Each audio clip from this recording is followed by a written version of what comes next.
कैसे हैं दोस्तों, स्वागत है आपका इजी अध्ययन चैनल पर। आज हम सिंपल इंटरेस्ट का पार्ट 4 लेके आए हैं। ये क्वेश्चंस एग्ज़ाम की दृष्टि से दोस्तों बहुत ज़्यादा इंपॉर्टेंट क्वेश्चंस हैं और ये आपके कॉम्पिटिटिव एग्जामों में पूछे जाने वाले क्वेश्चंस हैं, ठीक है। और ये एक स्टैंडर्ड टाइप के क्वेश्चन भी हैं, ठीक है। आइए देखते हैं इन क्वेश्चनों को, और इन क्वेश्चनों को करने के बाद आपकी कॉन्फिडेंस लेवल में और इंक्रीज लेवल हो जाएगा, ठीक है। आइए देखते हैं क्वेश्चन में।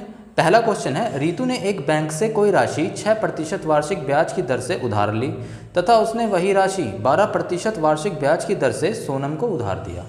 तो 15 वर्षों के बाद उसे 36,000 रुपये का लाभ हुआ। रितु ने बैंक से कितने पैसे उधार लिए? रितु ने किया क्या? बैंक से जो पैसे उधार लिए 6% वार्षिक ब्याज की दर से, ये साधारण ब्याज ही है अपने आप में। इसने क्या किया, इन पैसों को अपनी दोस्त सोनम को उधार दे दिया, वो भी 12% वार्षिक ब्याज की दर से। यानी कि पहले से ज़्यादा ब्याज, जितना ब्याज ये दे रही है बैंक को उससे ज़्यादा वो ले रही है सोनम से, है ना। तो दोस्तों ये फ़ायदा उठा रही है, इसने बिजनेस कर दिया ये, ठीक है। और इसमें ये लाभ उठा रही है। तो जो ये लाभ हुआ है उसको उस 15 वर्षों के बाद उसे 36,000 रुपये का लाभ हुआ है, ठीक है। तो रितु ने बैंक से कितने पैसे उधार लिए ये पूछा जा रहा है। चलो देखते हैं दोस्तों, बैंक से इन्होंने कितने लिए थे। बैंक कितना ब्याज लगा रही थी? बैंक 6% ब्याज लगा रही है। और सोनम को कितने ब्याज पे दिया है इसने, कितने प्रतिशत ब्याज पे? वो दिया है 12% ब्याज पे, ठीक है। तो रितु को 1 साल, ये सब 1 साल का ही तो सब वार्षिक जो है, वार्षिक का अर्थ हुआ 1 साल, है ना। 1 साल का 6% ब्याज, 1 साल का 12% ब्याज। तो रितु को 1 साल का कितना फायदा हो रहा है? 12 - 6, यानी कि आपका 6% वार्षिक फायदा हो रहा है, ठीक है। ये तो वार्षिक, ये तो 1 साल का है। हमें कितने का निकालना है? इसने का 15 सालों का, 15 वर्षों में 36,000 रुपये कमाए हैं इसने। तो 6% जो ब्याज का फायदा हो रहा है उसे, वो उसको 1 साल पे हो रहा है, यानी कि 1 साल पे तो हो रहा है कितना? 6% का। तो 15 साल की बात हो रही है, तो 15 साल में कितना होगा? 15 × 6 यानी कि 90% का। तो 15 साल का जो ब्याज है ना, और वो भी अंतर, ब्याज का अंतर जो था, जो बैंक को वो दे रही थी और सोनम से जो ले रही थी ब्याज, उसका अंतर 6% सा 1 साल का, यानी कि 1 साल का लाभ आपका 6% था, है ना। तो 15%, जो 15 साल में कितने प्रतिशत लाभ होगा? 15 × 6 यानी कि 90% प्रॉफिट, 90% लाभ उसको हो गया। इस 90% लाभ की वैल्यू ही आपको दी है, कितनी दी है? 36,000 रुपये, है ना दोस्तों। कितनी दी है? 36,000 रुपये दी है। 36,000 रुपये दी है इस 90% की वैल्यू। इसने पूछा है बैंक से कितने पैसे उधार लिए। तो कितने पैसे उधार लिए दोस्तों? पैसे 100%, क्योंकि वो अपने आप में ही प्रिंसिपल है, अपने आप में ही मूलधन है। तो 100% की वैल्यू ही आपका आंसर होगी। तो ये 90% की वैल्यू 3600, कितने गुने ज़्यादा हो गया? 400 गुने ज़्यादा। तो 100% भी आपका 400 गुने ज़्यादा होगा। कितना हो गया? 100 0 0 100 0 0 100 चौके 400, यानी कि 40,000 रुपये इन्होंने उधार लिए थे बैंक से, ठीक है। ये जो ये उधार लिए थे, ये ही अपने आप में एक प्रिंसिपल है, अपने आप में ही एक धनराशि है। इसलिए इसकी तुलना हमने प्रिंसिपल से की, मूलधन से की, और मूलधन को ही हम 100%, 100% कहते हैं, ठीक है। चलिए दोस्तों, 40,000 इसका आंसर हो गया। आगे चलेंगे। ये लाभ वाला क्वेश्चन था, इंपॉर्टेंट क्वेश्चन है दोस्तों। 1 साल का जो लाभ है, फिर 15 साल का लाभ निकाल दिया, मल्टीप्लाई करते हैं। भाई ब्याज भी तो ऐसे ही निकालते थे हम। आगे चलते हैं। 40 रुपये 37.5% वार्षिक ब्याज पर कितने सालों में 70 रुपये हो जाएंगे? ठीक है, 40 रुपये आपके कितने रुपए हो रहे हैं? 40 रुपये आपके हो रहे हैं 70 रुपये। पूछ रहा है कितने सालों में होंगे। यदि आपका वार्षिक ब्याज दर 37.5% है, ठीक है, ये 37.5% आपको पता है ये वार्षिक है, ये आपका 1 साल का ब्याज है, 1 साल का ब्याज है, ठीक है। तो आपको मैं 1 साल का ब्याज निकाल सकता हूं।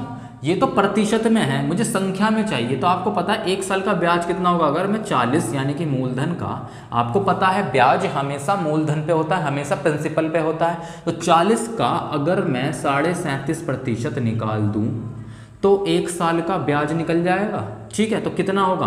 40 गुणा 37%। दोस्तों हमने प्रॉफिट का सबसे पहला मेरा लेक्चर है, उसमें मैंने एक टेबल बनाई थी, उसके अंदर 37%, 57 से ही 1/7%, इस तरीके की वैल्यू जो कि बहुत ज़्यादा पूछी जाती हैं, इनकी भिन्नात्मक वैल्यू मैंने आपको बताई थी। मैंने बताया था कि प्रतिशत में भिन्नात्मक वैल्यू का पता होना बहुत ज़रूरी है। 37% को हम 3/8 कहते हैं। आप चाहें तो मेरा पहला लेक्चर देखें। 8 पंजे 40, तो ये आपका कितना हो गया 15 रुपये। एक साल का जो ब्याज हुआ, 1 साल का ब्याज, ठीक है। और यहां कितना ब्याज है आपका, कितने भी सालों में हुआ हो वही हमें निकालना। 40 से 70 30 ब्याज है, ठीक है। एक साल का ब्याज 15 है, तो अगले 2 साल में ब्याज कितना हो जाएगा, हमें तो इसके बराबर ब्याज करना है ना। 15 + 15 यानी कि 30 रुपये। आपने देख लिया ये 30 रुपये जो ब्याज हुआ है, और यहाँ 30 रुपये का ब्याज ही तो चाहिए हमें, तो ये कितने सालों में हो गया, 2 सालों में हो गया। जब एक साल में 15 है तो दूसरे साल में +15 फिर से होगा, तो 2 सालों में आपका 30 हो जाएगा। 15 + 15 30, ठीक है। साधारण ब्याज के अंदर हर साल ब्याज बराबर होता है, ये बात मैं बता चुका हूँ दोस्तों, ठीक है। तो आप देखिए हमें 40 से 70 कितने सालों में हुआ ये पूछ रहा है। हमने देखा ब्याज कितना हो रहा है इस 40 से 70 होने पर, 30 रुपये, ठीक है। फिर हमने देखा कि एक साल का ब्याज कितना है, 15 रुपये। तो सिंपल सी बात है, 30 रुपये ब्याज कितने सालों में होगा, 2 सालों में, है ना। तो 2 साल आपका आंसर आ गया। 2 सालों में आपका जो मूलधन 40 रुपये है वो 70 रुपये हो जाएगा। आगे चलते हैं। कुछ ना समझ में आया दोस्तों तो प्लीज़ कमेंट कीजिए, हम इसको क्लियर कर देंगे।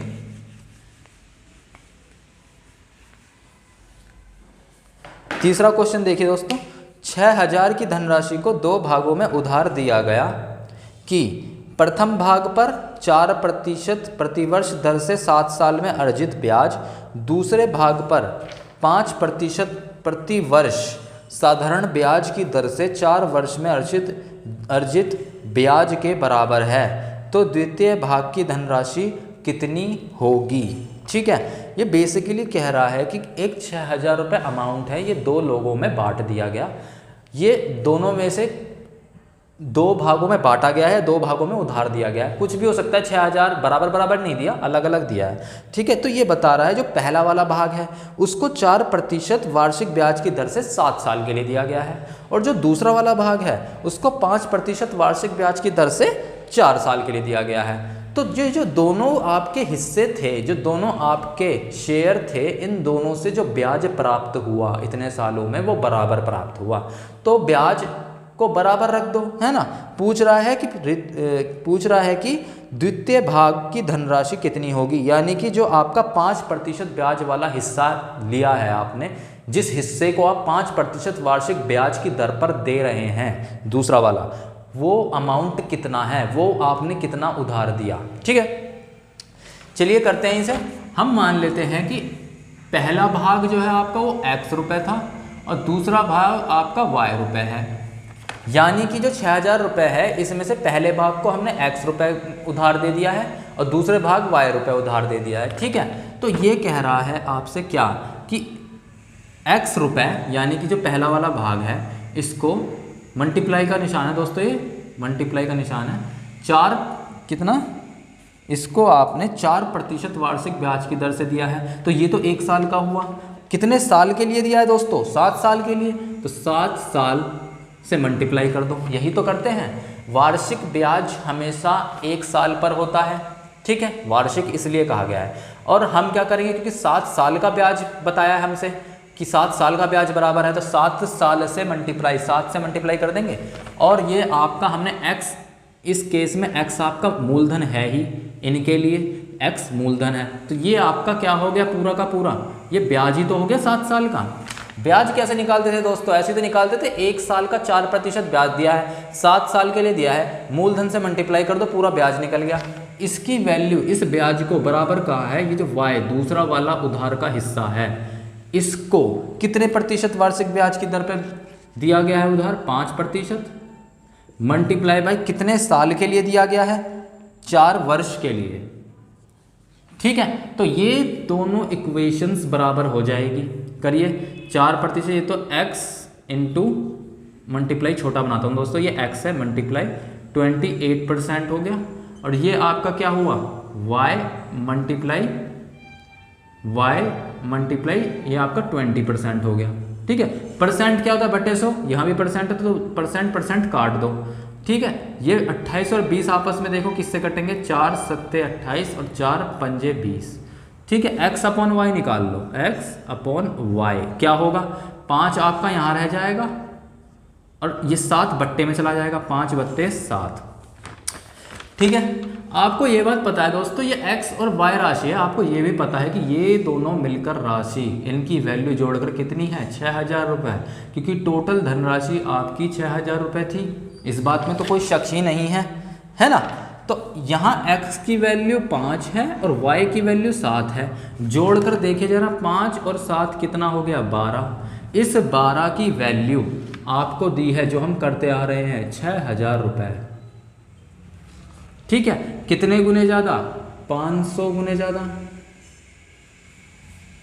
ठीक है, तो आपका दूसरे हिस्से की वैल्यू पूछ रहा, दूसरा हिस्सा क्या है दोस्तों 7 है, इस 7 की वैल्यू भी 500 गुने ज़्यादा होगी, तो कितनी हो गई 3500 रुपये।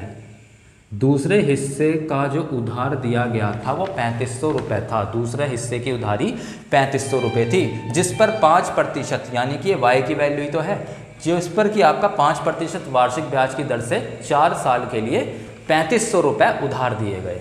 ठीक है, अगर पहले हिस्से को पूछता तब क्या कर लेते, ये 5 भी आपका 500 गुने होता, तो 500 पंचे 2500 2500 रुपये आपकी हो जाते। ठीक है, चलिए दोस्तों आगे चलते हैं, सिमिलर क्वेश्चन देखेंगे। इसी तरीके के क्वेश्चन दोस्तों बहुत ही ज़्यादा पूछे जाते हैं, बहुत इंपॉर्टेंट क्वेश्चन है ये वाले। ठीक है, कई बार इनके 2 की जगह 3 हिस्से करके दे दिए जाते हैं, वो भी अभी हम देखेंगे।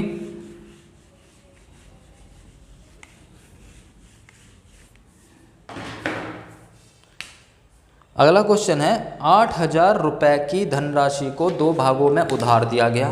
प्रथम भाग पर 3% वार्षिक ब्याज की दर से 6 साल में अर्जित ब्याज, द्वितीय भाग पर 6% वार्षिक ब्याज की दर से 5 साल में अर्जित ब्याज के बराबर है। दोनों हिस्सों के ब्याज बराबर है। ठीक है, तो प्रथम भाग को कितने रुपए उधार पर दिया गया है ना, प्रथम भाग का पूछ रहा है इस बार।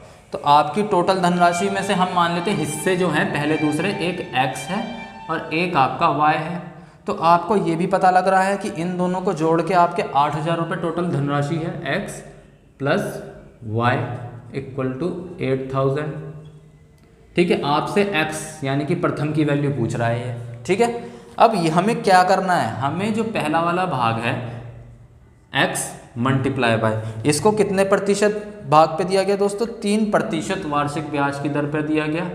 कितने साल के लिए दिया गया है, ये आपको दिया गया 6 साल के लिए। ये ब्याज निकल गया आपका, ये जो ब्याज है ये y के हिस्से के कितने ब्याज के बराबर है, y मल्टीप्लाई बाय, इसको 6% वार्षिक ब्याज की दर पे दिया गया है। ठीक है,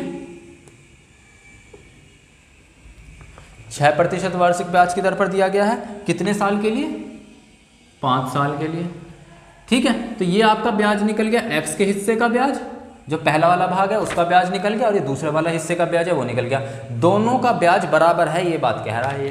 तो कितना हो गया ये, x multiply by 18%, y multiply by 30%। ठीक है, तो x upon y equal to 30/18। ठीक है, ये आया आपका, परसेंट आपस में कट गए। ठीक है, तो इसे काटी 6 पंजे 30, 6 तियाँ 18, तो ये आपका हो गया 5/3।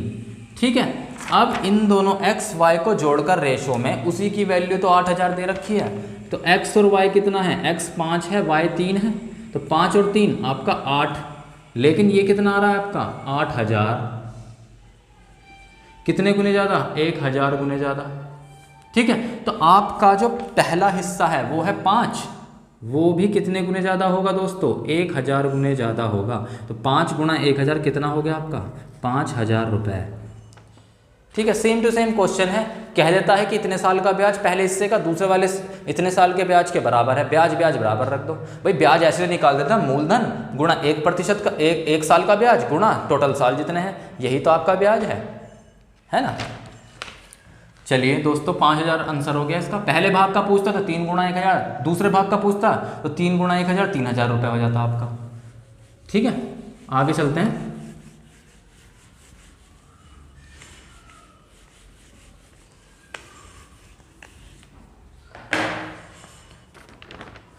आगे का क्वेश्चन है 1500 रुपये को 3 भागों में, इस बार दोस्तों 3 भागों वाला है कि 2 भाग में ना बांट कर उसको 3 भागों में बांटा है। ठीक है, इस वाले क्वेश्चन में रेशो आपका पिक्चर के अंदर आ जाएगा। रेशो और प्रोपोर्शन में मैंने जिस तरीके से क्वेश्चन कराए थे वो हिस्सा आपका इसके अंदर आ जाता है। ठीक है, 1500 रुपये को 3 भागों में बांटा गया। इन हिस्सों से अर्जित ब्याज क्रमशः 2, 3 तथा 4 वर्षों में समान होता है यदि ब्याज दर प्रत्येक में 6% वार्षिक हो। ठीक है, जो तीनों हिस्से आपके बांटे हैं उसमें 6% वार्षिक ब्याज है तीनों के लिए। तो सबसे कम हिस्सा कितना था, बेसिकली ये पूछ रहा है। ठीक है, तो हम इसको भी मान लेते हैं x, y, z कर लेते हैं। एक हिस्सा x है, एक y है और एक z है। ठीक है, और आपको पता है कि यहाँ पर x plus y plus z आपका कितना हो जाएगा, ये हो जाएगा आपका 1500 रुपये। ठीक है, ये हो गया। अब आपको पता है कि ये अलग अलग इनके ब्याज आपस में बराबर हैं। 2 वर्षों में, पहले वाले हिस्से का 2 वर्षों में, दूसरे वाले हिस्से का 3 वर्षों में तथा तीसरे वाले हिस्से का, पहले वाले हिस्से का 2 वर्षों के लिए दिया गया है ब्याज 6% वार्षिक ब्याज की दर से। दूसरे वाला हिस्सा जो है आपका वो 3 वर्षों के लिए दिया गया है 6% वार्षिक ब्याज की दर से। और जो तीसरा वाला हिस्सा है उसको 4 वर्षों के लिए दिया गया है कितना, 6% वार्षिक ब्याज की दर से। यानी कि 6% तीनों हिस्सों में बराबर है। 6% वार्षिक ब्याज की दर तीनों के लिए सेम है, बस समय अलग अलग है। पहले वाले भाग में 2 वर्ष है, दूसरे वाले भाग में 3 वर्ष है और तीसरे वाले भाग में 4 वर्ष है। ठीक है, तो ये आपका ब्याज निकाल लीजिए सबका x मल्टीप्लाई बाय, ये आपका 2 साल के लिए दिया गया था। कितने प्रतिशत लगेगा इस पर, 6% लगेगा, इक्वल टू, अब y का निकालो, y मल्टीप्लाई बाय, ये आपका 3 वर्षों के लिए दिया गया था, कितना 6% ब्याज इसमें भी। तीसरा वाला पार्ट निकालो, z मल्टीप्लाई बाय, ये आपका 4 वर्षों के लिए दिया गया था, मल्टीप्लाई बाय 6% वार्षिक ब्याज की दर इसमें भी थी।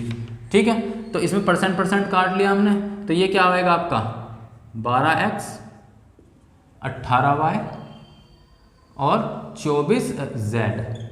ठीक है, ये आपका हो गया। अब इसमें दोस्तों देख लीजिए कि आपका जो है कुछ कट रहा है क्या, तो हमने देखा 6 से कट रहे हैं सारे, 6 दूनी 12, 6 3 18 और 6 चौक 24। ठीक है, ये आपका आ गया। तो ये हो गया क्या आपका 2x equal to 3y equal to 4z। ठीक है, अब आपको पता है कि x मैंने आपको करवाया, x अनुपात y अनुपात z क्या होता है, इसमें इन्हीं का उल्टा होता है। क्या होगा 1/2 अनुपात 1/3 अनुपात 1/4। अब क्या करना है, इनको भिन्नात्मक वैल्यू से एक इंटीजर बनाने के लिए आपको पता है इनके हरों का एलसीएम लेके मल्टीप्लाई कर देते हैं, इनके डिनोमिनेटर का एलसीएम लेकर मल्टीप्लाई कर देते हैं। मैंने आपको एलसीएम भी करा दिया और रेशो भी करा दिए, तो अब कोई बड़ी बात नहीं है भाई। 2 में सबसे बड़ा 2, 3 में सबसे बड़ा 3, 4 में सबसे 2 में सबसे बड़ा क्या है 4 है ना, और 4 और 1 3 हो गए, तो 4 3 12, 12 इसका एलसीएम हुआ, एलसीएम से मल्टीप्लाई कर दी तो देखो 12 की जब 1/2 में मल्टीप्लाई होगी तो ये 6 हो गया। ठीक है, 1/3 गुणा 12 कितना होगा 4, 1/4 गुणा 12 कितना होगा 3। ठीक है, तो ये आपका जो है कितना आ गया 6:4:3 आ गया दोस्तों। ठीक है, अब जो है आपका हम क्या करेंगे इसमें, ये आपका आया कितना 6 4 10 3 13। दोस्तों इस वैल्यू को चेंज कर लो, ये आपका हो गया कितना 2600 रुपये दे रखा था। ठीक है, तो ये अब देखिए 6 4 10 3 13, ये x y z का वैल्यू आ गया, ये 13 टोटल बैठा। 6 4 10 3 13, 13 की जो वैल्यू है, ये 13 की वैल्यू कितनी दे रखी है टोटल 2600 रुपये। ठीक है, कितने गुने ज़्यादा 200 गुने ज़्यादा। तो आपका जो सबसे वाला कम हिस्सा है खुद ही दिखाई दे रहा है, 6 4 3 में से 3 हिस्सा सबसे कम है, तो 3 आपका कितने गुने ज़्यादा होगा, वो भी 200 गुने ज़्यादा होगा। तो आपका 3 गुणा 200, ये आपका हो गया 600 रुपये। ठीक है दोस्तों, 2 3 4 6 वर्ष के लिए 12 18 24 हो गया, 6 दूनी 12 6 3 18 6 6 24, तो 2x equal to 3y equal to 4z हुआ। ठीक है, ये तीनों हिस्से आ गए, x अनुपात y अनुपात z निकाल दो, रेशो में सीखा था हमने, 6 अनुपात 4 अनुपात 3 आया। इन्हीं तीनों को जोड़कर इनकी वैल्यू तो दे रखी है 2600 रुपये, है ना दोस्तों। तो ये जो 2600 रुपये आपको वैल्यू दे रखी है, ये आपका कितने गुने ज़्यादा हो गया, 200 गुने ज़्यादा हो गया। तो 13 गुणा 200 इक्वल टू 2600 रुपये आपका आंसर हो गया। ठीक है, बताइए दोस्तों क्वेश्चंस कैसे लगे आपको, ठीक है, समझ में आ रहे हैं नहीं समझ में आ रहे हैं, ठीक है। मेरा चैनल कैसा लगता है बताइए, क्या चेंज करने की जरूरत है, किस तरीके से पढ़ाया जाए, क्या पढ़ाया वो समझ में आ रहा है, प्लीज़ अपना फीडबैक दीजिए। ठीक है, बहुत बहुत धन्यवाद। अभी के लिए मैं चलता हूँ, मेरा चैनल पसंद आए तो प्लीज़ लाइक कीजिए, सब्सक्राइब कीजिए। बहुत बहुत धन्यवाद।